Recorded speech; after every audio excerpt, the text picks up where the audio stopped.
Friends देखते हैं हम इंट्रोडक्शन में हम देखेंगे family planning means having only the number of children you want and only when you want to have them. That means family planning का मतलब है कि उतने ही चिल्ड्रन होना जितने आप चाहते हैं, and you only when you want to have them. मतलब आप जितने चाहते हैं, कब चाहते हैं, जब भी चाहते हैं, उसके अकॉर्डिंग आपके हिसाब से चाइल्ड या फिर प्रेगनेंसी कंसीव करना, उसी को हम कहते हैं फैमिली प्लानिंग।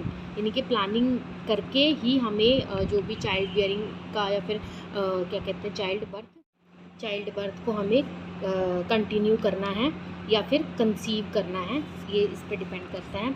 उसके बाद आता है family planning to regulate the number and spacing of children in a family. Family planning का क्या मतलब है? To regulate the number and spacing, यानी कि कितने आप चिल्ड्रन चाहते हैं एंड बीच में कितने स्पेस होना चाहिए। मतलब 2 या 3 बच्चे हैं, उनके बीच में जैसे आपका पहला बच्चा हो गया तो आप उसमें कितना स्पेस चाहते हैं। चिल्ड्रन इन अ फैमिली में through the practice of contraception और other method of the birth control, जिसमें हम किसके थ्रू ऐसा कर सकते हैं, कॉन्ट्रासेप्टिव जो होते हैं कॉन्ट्रासेप्शन उनका यूज़ करके कर सकते हैं, या फिर अदर कोई भी जो बर्थ कंट्रोल करते हैं ऐसे मेथड्स का हम यूज़ कर सकते हैं। ठीक है, उसके बाद आता है हमारा, अब हम देखेंगे डेफिनेशन क्या है। According to WHO 1971 family planning is defined as a way of thinking and living that is adopted voluntarily upon the basis of knowledge, attitude and responsible decision by the individuals। देखिए यहाँ पे बोल रहे हैं कि responsible decisions होता है individuals and couples के बीच का, इन ऑर्डर टू प्रमोट, किस चीज़ को प्रमोट करने के लिए, हेल्थ को एंड वेलफेयर को ऑफ फैमिली ग्रुप एंड दस contribute the effective of the social. यानी कि हमें ध्यान रखना है यहाँ पे हेल्थ का और वेलफेयर का, किसका, फैमिली का, ग्रुप का, एंड कंट्रीब्यूशन करना है effectively to the social development of the country. यानी कि सोशल डेवलपमेंट में भी हम अपना कंट्रीब्यूशन दे सकते हैं। कैसे कि पॉपुलेशन को कंट्रोल करने में हम उनकी हेल्प कर रहे हैं एक तरीके से। फैमिली और दूसरी हम डेफिनेशन देखेंगे फैमिली प्लानिंग क्या होती है। Family planning to regulate the number and spacing of children. ये क्या होता है? रेगुलेट करना है हमें नंबर्स की, हमें कितने चिल्ड्रन चाहिए और कितने नहीं चाहिए, और स्पेसिंग मेथड यानी कि कितना स्पेस होना चाहिए, एक से दूसरे बच्चे के बीच में कितना स्पेस होना चाहिए in a family through the practice of contraception. Same वही कॉन्ट्रासेप्शन का यूज़ करना या फिर कोई भी अदर मेथड जो कि बर्थ कंट्रोल करने में हेल्प करता है। उसके बाद आता है family planning methods. Family planning means to decide the number and timing of children in the family. That means family planning का मतलब है कि हमें डिसाइड करना है कि कितने बच्चे हमें फैमिली में चाहिए और किस समय पे चाहिए, कि 1 साल या 2 साल या 3 साल, कितना हमें टाइम लेना है। उसके बाद हम पर्पज़ देखेंगे। The purpose of family planning, limit the number of children in family. किस किस के लिए यूज़ होता है? मेन पर्पज़ क्या होता है हमारा फैमिली प्लानिंग का? Limit the number of children in family, यानी कि फैमिली में लिमिटेड चिल्ड्रन चाहिए उस टाइम पे भी हम इसको यूज़ करते हैं। डिले और पोस्टपोन फॉर सम टाइम, कुछ टाइम के लिए हम बच्चा नहीं चाहते तब हम कॉन्ट्रासेप्टिव मेथड्स का यूज़ करते हैं। Before having children for 2-3 years, यानी कि 2-3 साल तक हम चिल्ड्रंस नहीं चाहते, देन हम इसका यूज़ करते हैं। Used by newly married couples who want to delay having children before 2-3 years.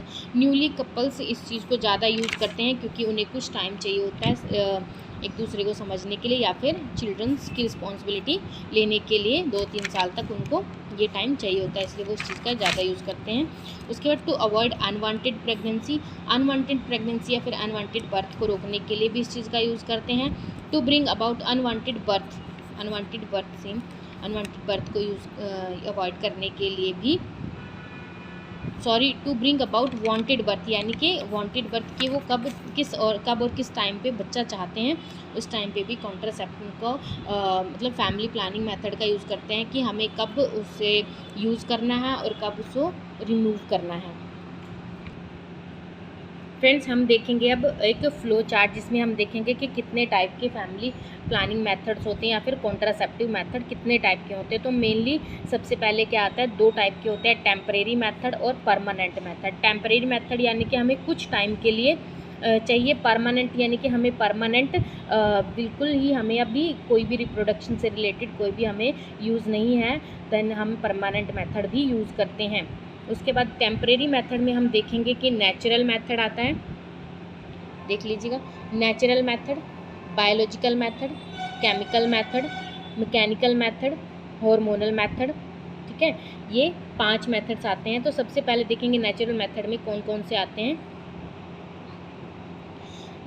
एब्स्टिटेंस coitus, अभी इसको हम डिटेल में भी पढ़ेंगे, जब तक देखते हैं हम abstinence coitus, interrupts, lactational amenorrhea method. उसके बाद आता है foam vaginal tablets, gel and creams. Then mechanical method में आता है male and female condoms, diaphragms, sponges, IUDs. Hormonal method में हम देखेंगे skin patches, vaginal ring, pills, injection, implant. उसके बाद परमानेंट मेथड में हम देखेंगे sterilisation of male, sterilisation of female, यानी कि यहाँ पे हम पूरा परमानेंट यूज़ कर लेते हैं कॉन्ट्रासेप्शन को, जिसमें हम स्टरलाइजेशन का यूज़ करते हैं मेल का या फिर फीमेल का। डिटेल में हम इनको देखते हैं स्टार्टिंग से। फ्रेंड्स सबसे पहले आता है स्पेसिंग मेथड, जो कि हमारा 2 टाइप का हमने देखा था, टेम्परेरी और परमानेंट। तो हम सबसे पहले टेम्परेरी पढ़ने वाले हैं, temporary family planning method. Temporary family planning method में हम क्या पढ़ेंगे, सबसे पहले natural family planning method. Natural family planning method का हम देखेंगे क्या होता है।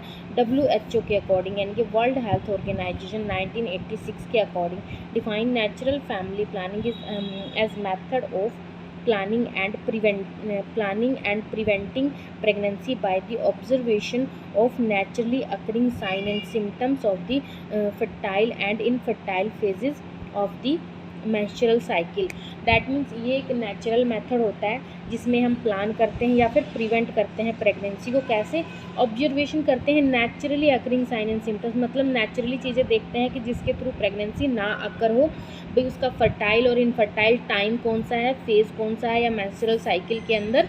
इसके अंदर कई सारे मेथड्स आते हैं, मैं आपको बताऊंगी उसके बारे में भी। तो ये होता है हमारा नेचुरल मेथड, इसके कोई भी साइड इफ़ेक्ट नहीं होते एंड फ्री ऑफ कॉस्ट होता है। उसके बाद आता है this definition tell us the following about natural family planning method. ये क्या बताते हैं हमें, this does not include drugs, इसमें कोई भी ड्रग का यूज़ नहीं होता, किसी डिवाइस का यूज़ नहीं होता, कोई सर्जिकल प्रोसीजर नहीं होता इसके अंदर, मतलब बिल्कुल फ्री ऑफ कॉस्ट होता है, कुछ भी इसमें यूज़ नहीं होता। This method refrain from sexual activity, ये किससे रिफ्रेन किया जाता है, sexual activity during the fertile phase, जब हमारा फर्टाइल फेज होता है उस टाइम पे सेक्सुअल एक्टिविटी को रिफ्रेन किया जा सकता है ऑफ द मेंस्ट्रुअल साइकिल। ठीक है, the end third point is the act of sexual intercourse when occurring is complete. And next हम पढ़ेंगे इसके अंदर जो पहला हमारा मेथड है एब्स्टिनेंस। अब हम इसमें देखेंगे abstinence it means the sexual activity. Abstinence means not having any kinds of sex and not engaging in any activity that put you or your partner in contact with either of your bodily fluid such as semen, vaginal fluid and blood. It is a way to postpone pregnancy. That means इसमें बताया गया है कि abstinence क्या होता है कि इसमें कोई ऐसी एक्टिविटी नहीं होगी, इंटरकोर्स नहीं होगा जिसकी वजह से प्रेगनेंसी हो सकती है। दैट मीन्स इसमें आपने बिल्कुल अवॉइड करना है। नेचुरल मेथड यही हो सकता है कि आप टच में ना रहें एक दूसरे के, जैसे कोई भी सीमन या फिर विजाइनल फ्लूइड एक दूसरे के टच में ना आए, तो उससे क्या हो सकता है, प्रेगनेंसी को हम पोस्टपोन कर सकते हैं। उसके बाद आता है एडवांटेजेस। इसके एडवांटेजेस क्या होते हैं, ये 100% इफेक्टिव होता है। ऑब्वियसली इफेक्टिव होगा, जब कोई एक्टिविटी ही नहीं होगी तो कैसे इफेक्टिव हो सकता है ये। And avoid unintended pregnancy, and unintended pregnancy को अवॉइड कर सकते हैं। Prevent the occurrence of sexually transmitted disease, यानी कि हम STDs जो भी इन्फेक्शंस होते हैं या फिर STD होती है या फिर HIV वगैरह होता है, इसको हम अवॉइड कर सकते हैं, बिल्कुल कर सकते हैं। बहुत अच्छी चीज़ है ये, मतलब इसके एडवांटेजेस बहुत ही हैं, नेचुरल मेथड है। ऊपर से फ्रेंड्स अब हम इसकी डिसएडवांटेजेस देखेंगे। जी हाँ, इसके कुछ डिसएडवांटेजेस भी हैं। हर चीज़ के एडवांटेज होते हैं तो डिसएडवांटेजेस भी होते हैं। तो देखते हैं कि क्या डिसएडवांटेजेस हैं। It is very difficult to implement this method. बिल्कुल सही बात कही कि ये बहुत ही डिफ़िकल्ट होता है। अगर 2 कपल्स हैं, साथ में रह रहे हैं, तो कोई एक्टिविटी ना हो, ऐसा पॉसिबल नहीं हो पाता। तो इसलिए ये क्या है, एक इम्पॉसिबल सा या फिर वेरी डिफ़िकल्ट, वेरी इम्पॉसिबल तो नहीं कह सकते खैर, बट बहुत ही डिफ़िकल्ट मेथड है अगर इसको हम इम्प्लीमेंट करना चाहें तो। देन आता है सुप्रेशन ऑफ नेचुरल फोर्स में result in mood shift and nervous breakdown. That means suppression of, अगर हमें नेचुरल कुछ भी नेचुरली अगर कुछ मन कर रहा है, उस चीज़ को हम अगर दबा रहे हैं अपनी, तो उससे की वजह से क्या होता है कि mood shift and nervous breakdown हो सकता है, यानी कि हम मेंटली थोड़ा सा डिप्रेस रह सकते हैं या फिर कुछ भी ऐसा प्रॉब्लम कर सकते हैं मेंटली, थोड़ा कुछ भी ऐसा लड़ाई वड़ाई करते रहते हैं, जो भी मेंटली प्रॉब्लम हो सकती है। ज़्यादा सीरियस वाली नहीं, हल्की फुल्की की बात कर रही हूँ मैं। उसके बाद है कॉइटस इंटरप्टस एंड विड्रॉल मेथड। ये मेथड में क्या है कि कॉइटस इंटरप्टस होता है या फिर विड्रॉल मेथड कहते हैं इसको। ये क्या होता है, it is an extensively practised method specially in developing countries. ये बहुत ही एक्सटेंसिवली प्रैक्टिस्ड मेथड है, मतलब बहुत कॉमनली लोग यूज़ करते हैं डेवलपिंग कंट्रीज़ में। During the sexual act just before ejaculation the man take his penis out of the vagina. This action will be prevent seminal fluid entering to the woman there by a sperm. That means इसमें क्या बताया कि जब sexual act होता है and जब ejaculation होने वाला है, यानी कि उसका स्पर्म इजैक्यूलेट होने वाला होता है सेक्सुअल एक्टिविटी के कुछ टाइम के बाद, जब सेक्सुअल इजैक्यूलेशन होने वाला होता है, स्पर्म उसका बाहर आने वाला होता है, देन मैन क्या करता है, पेनिस को आउट कर लेता है विजाइना से। तो इस मेथड से क्या होता है कि जो स्पर्म है वो वुमेन की वूम में या फिर यूट्रस में नहीं पहुंच पाता, बाहर आ जाता है, देन प्रेगनेंसी नहीं हो पाती। Prevent seminal fluid entering the women thereby the sperm. That means ovum और स्पर्म नहीं मिल पाते, तो वुमेन के अंदर क्योंकि स्पर्म गया ही नहीं तो कैसे मिलेंगे, तो फर्टिलाइजेशन भी नहीं होता और हम प्रेगनेंसी को क्या कर लेते हैं, अवॉइड कर देते हैं। तो कॉइटस इंटरप्ट यानी कि नाम से ही मेथड ये पता चलता है कि विड्रॉल मेथड है, यानी कि पेनिस को बाहर निकाल लिया जाता है किस टाइम पे, इजैकुलेशन के टाइम पर। उसके बाद इसके एडवांटेजेस क्या हैं, एडवांटेजेस देखेंगे हम यहाँ पर। एडवांटेजेस हैं कि all time rarely available method, ठीक है, no device needed, no cost, no chemical application, reduce the risk of sexually transmitted disease यानी कि STDs। इसके एडवांटेजेस क्या हैं, किसी भी टाइम हम इसको, ऐसा नहीं है कि हमें कोई इसके लिए टाइम चाहिए होता है, अभी किसी टाइम पे अवेलेबल है, किसी टाइम पे अवेलेबल नहीं है, तो ये हमारे ऊपर डिपेंड होता है, तो हमेशा अवेलेबल रहता है। इसमें कोई डिवाइस यूज़ नहीं होती, नो कॉस्ट, बिल्कुल कॉस्ट फ्री होता है, एंड कोई केमिकल एप्लीकेशन नहीं होता। रेक्स जो भी STDs होती हैं उसको भी रिड्यूस कर सकता है, क्योंकि फ्लूइड क्या होता है कि बहुत कम चांसेस होते हैं कि फ्लूइड टच होता है, मतलब फ्लूइड अंदर एंटर करता है, तो बहुत सारे एडवांटेजेस होते हैं। उसके बाद डिसएडवांटेजेस भी होंगे इसके, क्योंकि एडवांटेजेस हैं तो डिसएडवांटेजेस भी होंगे। तो डिसएडवांटेजेस में देखेंगे, the probability of pregnancy is high with incorrect और इनकॉन्सिस्टेंट यूज़। मतलब क्या होता है कि इनकरेक्ट और इनकॉन्सिस्टेंट यूज़ होता है। इनकरेक्ट मतलब कि कई बार क्या होता है कि ऐसा मेल को लगता है कि उसने इजैकुलेशन पूरा बाहर किया है, लेकिन कई बार क्या होता है कि हाफ अंदर हो सकता है इजैकुलेशन, मतलब इजैकुलेशन हुआ लेकिन उसके बाहर निकालते टाइम ही थोड़ा स्पर्म वगैरह जो भी है अंदर रह गया, तो ये क्या होता है, इनकरेक्ट भी हो सकता है इसके लिए। तो ये तो बात बोल सकते हैं। Man need to be alert in performing to act, मतलब बिल्कुल इसमें अलर्ट होना चाहिए, जब एक्टिविटी हो रही है तो उसको पूरा अलर्ट रहना है कि होने से पहले ही निकालना है बाहर, ना कि होते टाइम जैसे ही होने बिल्कुल ऑन द स्पॉट अगर निकालेंगे तो उसमें चांसेस होते हैं कि कईयों की क्या होते हैं कि जो कंसीविंग पावर होती है वो अच्छी होती है, बिल्कुल हल्का सा स्पर्म, थोड़े से स्पर्म भी अगर पहुंच जाते हैं तो कंसीव कर लेते हैं। तो वही चीज़ बता रही हूँ कि इसमें बहुत ही अलर्ट रहना पड़ता है, ये इनकरेक्ट भी हो सकता है, तो इसमें अब कह सकते हैं कि प्रेगनेंसी हो भी सकती है। उसके बाद देखते हैं लैक्टेशनल एमनोरिया। लैक्टेशनल एमनोरिया में हम देखेंगे during lactation the elevated levels of prolactin and decrease level of gonadotrophin releasing hormone at the hypothalamus. अब आपने अगर पढ़ा हो एनाटॉमी अच्छे से तो आप देखेंगे कि जब लैक्टेशन होता है देन क्या होता है, एलिवेटेड लेवल्स ऑफ प्रोलैक्टिन, मतलब जो प्रोलैक्टिन हार्मोन है उसका जो लेवल है वो एलिवेटेड होता रहता है और डिक्रीज हो जाता है किसका लेवल, गोनाडोट्रोफिन रिलीजिंग हार्मोन, कहाँ से, हाइपोथैलेमस से जो रिलीज होता है, सुप्रेस, जो कि ओवुलेशन को क्या करता है, सुप्रेस कर देता है। क्या होता है, अभी मान लो लैक्टेशन का टाइम है, जो मदर है वो फीड कराती है, तो उस टाइम पे क्या होता है कि प्रोलैक्टिन जो हार्मोन है वो एलिवेटेड होता रहता है, जिसकी वजह से जो गोनाडोट्रोफिन रिलीजिंग हार्मोन है हाइपोथैलेमस से जो रिलीज होता है वो क्या होता है, डिक्रीज हो जाता है, डिक्रीज हो जाता है। देन क्या होता है, उसके बाद ओवुलेशन जो होता है हमारा वो सुप्रेस हो जाता है। The duration of this suppression differ. Principally, the suppression is influenced by the frequency and duration of the breastfeeding and the length of time since birth. मतलब जो ये ड्यूरेशन है ये सुप्रेशन का ये डिफरेंट होता है अलग अलग बॉडी के हिसाब से। प्रिंसिपली ये क्या बोल रहे हैं कि सुप्रेशन क्या होता है, influenced by the frequency and duration of the breast feeding, मतलब कितनी बार एक दिन में ब्रेस्ट फीड करा रही है मदर, या फिर ड्यूरेशन कितने लंबे टाइम से ब्रेस्ट फीडिंग चल रही है, मतलब उसको अभी 1 मंथ हुआ है, 2 मंथ हुआ है, 3 मंथ हुआ है, इस तरह से कितना टाइम ड्यूरेशन है उसका। और सॉरी ड्यूरेशन यहाँ पे वो वाली ड्यूरेशन नहीं आएगी, वो भी आएगी एक्चुअली, लेकिन अभी यहाँ पे वो ड्यूरेशन बता रहे हैं कि कितनी देर तक करा रही है, मतलब बच्चा कितनी देर तक ब्रेस्ट फीड कर रहा है, कितनी देर तक आपके हार्मोनल लेवल जो एलिवेटेड हो रहे हैं, फ्लक्चुएट हो रहे हैं, वो चीज़ डिपेंड करता है कि कितनी एक दिन में आपने कितनी बार ब्रेस्ट फीड कराई और हर बार बच्चे ने कितनी देर तक ब्रेस्ट फीड की, and length of time since birth, और बर्थ के बाद कितना, वही मैंने जो अभी बताया 2 महीने 3 महीने कितना टाइम हो चुका है आपको ब्रेस्ट फीड कराते हुए। Once the woman get first menses, she must adopted another method of birth control to avoid pregnancy. The failure rate within the first 6 months 0 to 5% adopted the correct way.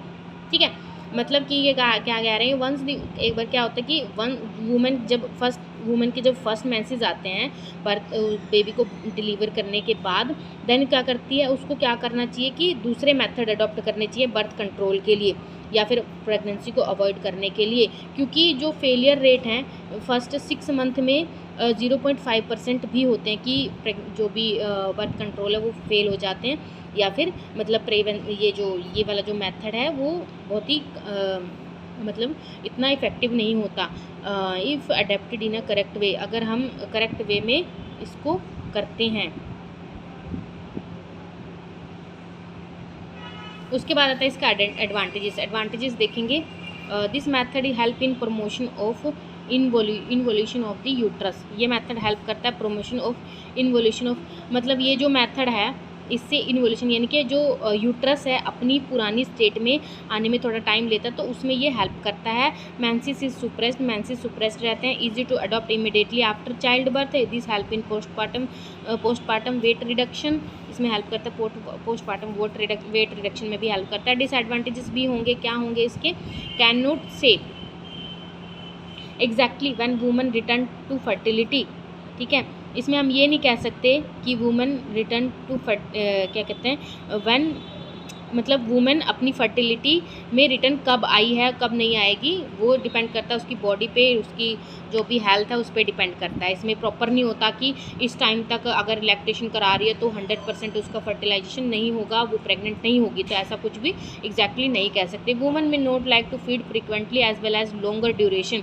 Women क्या होता है not like to feed frequently as well as longer duration. This is not suitable if the mother has human immunodeficiency virus infection, और ये उस time पे suitable बिल्कुल नहीं होता जब मदर को HIV वगैरह होता है।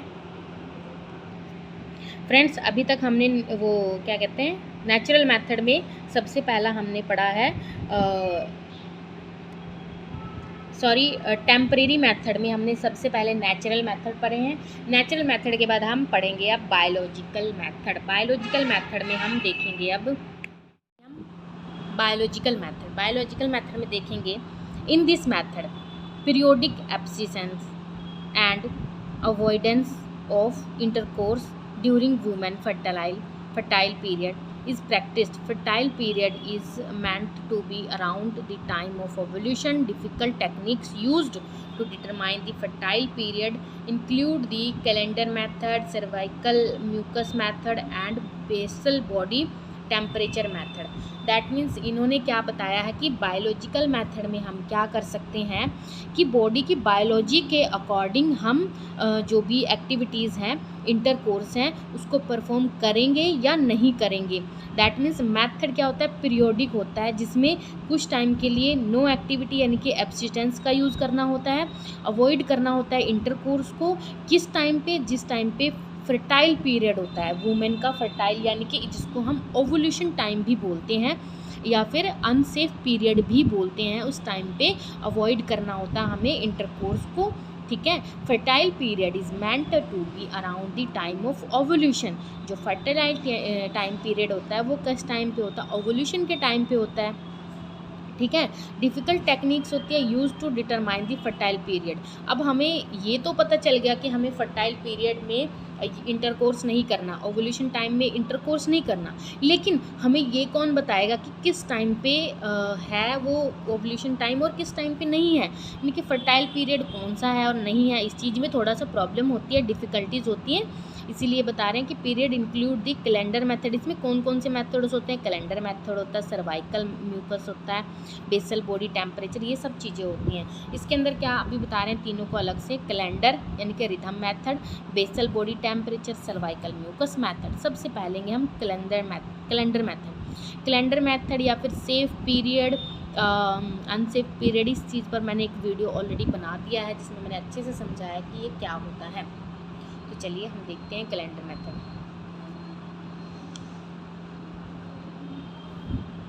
कैलेंडर रिदम मेथड, इसमें क्या होता है, to follow us method one most have knowledge to exact ovulation day and avoid intercourse during fertile days before and after ovulation. ठीक है. ये क्या बता रहा है, इसमें हम फॉलो करेंगे इस मेथड को, मस्ट हैव, इसके लिए हमें नॉलेज, ऑब्वियसली नॉलेज होनी चाहिए कि कैलेंडर मेथड क्या होता है, कैसे हम उसको काउंट कर सकते हैं, कैसे नहीं हो. एग्जैक्ट ओवुलेशन डे का पता होना चाहिए क्योंकि उसी टाइम पे हमें अवॉइड करना है इंटरकोर्स को फर्टाइल पीरियड पे. ठीक है. एंड जो भी किस टाइम पे, बिफोर एंड आफ्टर ओवुलेशन, जो भी ओवुलेशन का टाइम है, मान लो ये ओवुलेशन का टाइम है तो इससे कुछ दिन पहले और कुछ दिन बाद के हमें जो टाइमिंग है वो हमें अवॉइड करने हैं इंटरकोर्स के लिए. उसके बाद दिस मीन्स द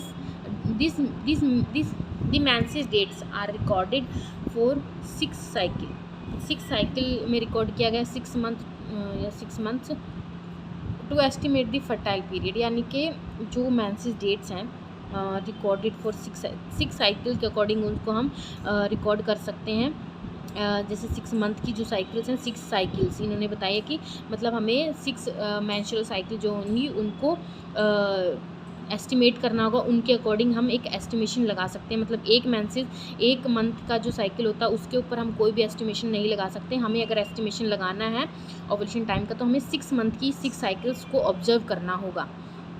ठीक है. फर्टाइल पीरियड को एस्टिमेट करने के लिए, to know the earliest day of the fertile period, हमें डिटरमाइन करना है या फिर डिटेक्ट करना है earliest day of the fertile period. 18 days are subtracted from the shortest menstrual cycle. जो शॉर्टेस्ट मेंस्ट्रुअल साइकिल होती है उसमें से 18 डेज हमें सब्सट्रैक्ट करना है. The last day of the fertile period is calculated by the subtracting 11 from the longest cycle. आपको बड़ा कंफ्यूजिंग लग रहा होगा, ये थोड़ा समझ में आने में थोड़ा प्रॉब्लम होगा कि जो ये बता रहे हैं last day of the fertile period, जो फर्टाइल पीरियड का हमारा लास्ट डे है उसको कैलकुलेट करेंगे बाय, हम कैसे कैलकुलेट करेंगे, subtracting 11 from the longest cycle. अभी इन्होंने शॉर्टेस्ट साइकिल का बताया कि 18 डेज सब्सट्रैक्ट कर रहे हैं, लॉन्गेस्ट साइकिल में से 11 डेज ये सब्सट्रैक्ट कर रहे हैं. जैसे कि इन्होंने यहाँ पे बताया थोड़ा सा, ये फर्स्ट डे है मेंसेस का, ये इन्होंने मेंसेस के काउंट कर रखे हैं. तो इन्हीं में से जो ये टाइमिंग है ये मेंसेस का टाइमिंग है, डे 1, ये डे 1 है, ये डे 1 है. तो इसमें जैसे कि अगर हमें काउंट करना है तो थोड़ा सा इस तरीके से देख सकते हैं कि मान लो ये हमारा मेंस्ट्रुअल टाइम है एंड ओवुलेशन टाइम हमारा पूरा इधर आएगा, पूरा मिड में. ठीक है. ये अगर इधर आता है तो हम इसका स्टार्टिंग टाइम और एंडिंग टाइम कैसे काउंट कर सकते हैं, क्योंकि अगर मान लो ओवुलेशन इस डे पे हो रहा है तो हमें इसका स्टार्टिंग डे भी अवॉइड करना होता है इंटरकोर्स के लिए, और लास्ट का डे भी, ये बीच का टाइमिंग क्या हमें अवॉइड करना होता है। तो हम इसको कैसे कैलकुलेट कर सकते हैं, तो इन्होंने वही चीज़ यहाँ पर बताई है कि 18 days are subtracted from the shortest menstrual cycle and last day को हमने काउंट करने के लिए क्या बताया इन्होंने कि 11 डेज का उसमें से सब्सट्रैक्ट करेंगे लॉन्गेस्ट साइकिल में से, ठीक है।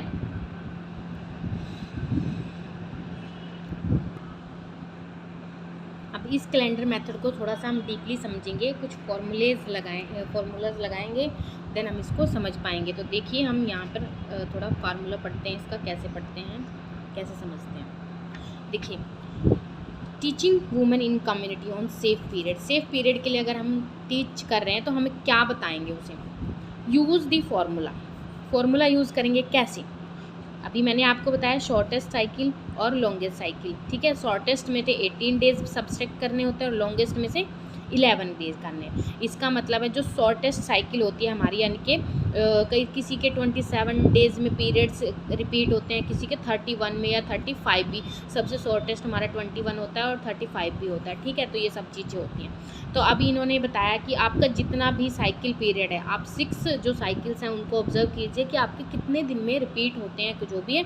उसके बाद आप इस चीज़ को देखेंगे और काउंट कर सकते हैं कि लॉन्गेस्ट साइकिल मीन्स 11, मतलब इन्होंने अभी हम इसमें सपोज करेंगे women menstrual cycle varies from 27 to 31, यानी कि जो उसका शॉर्टेस्ट पीरियड है 27 का किसी फीमेल का, और किसी फीमेल का हमने 31 काउंट कर लिया, ठीक है। अब देखेंगे हम कि जिसका 27 है उसमें से हमने -18 कर दिया तो कितना आया, 9 आ गया।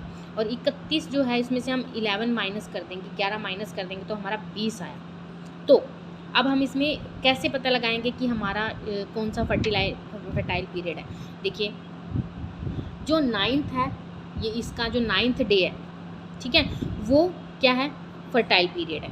और जो उसका क्या कहते हैं शॉर्टेस्ट वाले का है वो 20th डे है, क्या उसका फर्टाइल पीरियड है, during which she should avoid unprotected intercourse, ठीक है। Day 1 is continued from the first day of menstruation. और डे 1 कब से काउंट करना, अब हमें ये नहीं है कि हमारा 5 दिन का पीरियड है तो 5 दिन काउंट करेंगे उसके बाद, नहीं, पीरियड जब एंड होते हैं उस दिन से हमारा जो होता है फर्स्ट डे होता है, ठीक है, from the first day of the menstruation. Make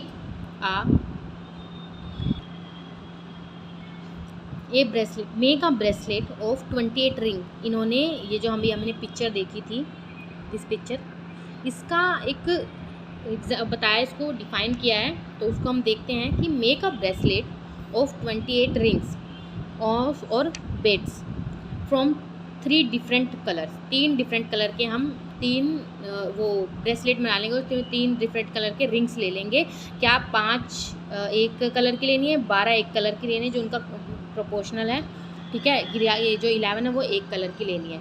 अब हमारे एग्जाम्पल में क्या देखेंगे, जो रेड है वो किसको 5 रेड जो है वो हमारे किसको डिनोट करेंगी, मेंस्ट्रुअल पीरियड को, भाई हाँ उस टाइम पे मेंस्ट्रुअल चल रहे हैं। येलो किसको डिनोट करेगी, सेफ पीरियड को, और जो ग्रीन है वो किसको, अनसेफ को। ये बताया गया ना, रेड करेगी मेंस्ट्रुएशन को, येलो करेगी सेफ पीरियड को, और ग्रीन करेगी अनसेफ पीरियड को, ठीक है, जहाँ पे हम अनप्रोटेक्टेड इंटरकोर्स को अवॉइड करना है। At the start day put a safety pin, जब स्टार्टिंग डे होता है अनसेफ पीरियड का, तो वहाँ पे एक पिन सेट कर देना है, रिमाइंडर हो जाएगा, जिससे हमें क्या होता है पता चलता रहेगा, ठीक है। Where such calculation are not possible, advise couple to avoid unprotected between 18th and 22nd day of the menstrual cycle.